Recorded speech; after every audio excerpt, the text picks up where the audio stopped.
In this video, I want to talk about the if statement. So first of all, I want to make a variable. So int x, I want to assign a value to that, for example, 5. After that, I want to make my if statement. I want to write if, so open and close bracket, x equal to 5. I want to make a curly bracket. So I'm going to write printf. So here, the x, so %d \n x. So outside this curly bracket, I'm gonna write another printf. So I'm gonna write the end in order to understand this is the end of our code. There is no relation between this printf and if statement. This printf is just for recognizing that this is the end of our code. So what have happened here?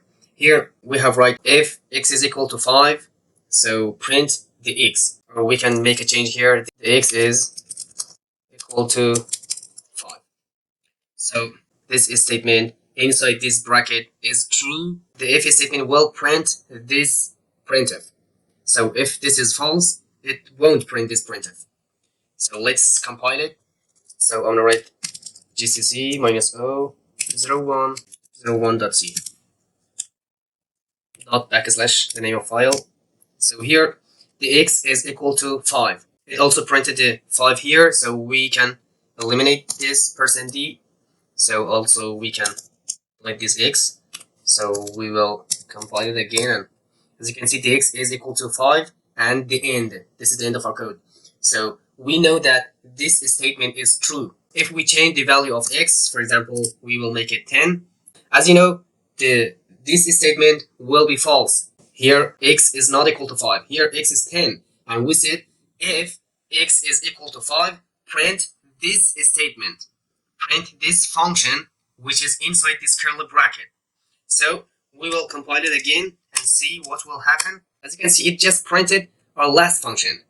It just printed this printf function, the end, and it didn't print the first printf function. So why? Because this statement is false. So if the if statement is true, it will execute the code inside this curly bracket, and if the if statement was false, it will not execute the code inside this curly bracket. So what is the difference between this equal sign and this double equal sign? We will explain in more detail these signs in the next video, just in order to clarify a little bit. This double equal sign in C language, it means it is equal. X is equal. And what is this one equal sign? One equal sign means assigning. We will assign this 10 value to the x. X is not equal to 10. The value of x is 10. We just assign this 10 number to the x. So here we say x is equal to 5. So there is difference between them. So again, if I change this 5 here to 10, this statement will be true and the code inside this curly bracket will execute. So let's compile it again. As you can see, the x is equal to 5. So we can change it to 10. So yeah, the x is equal to 10, and it also executes our last function. So this is the most basic information about the if statement. See you next video, and bye for now.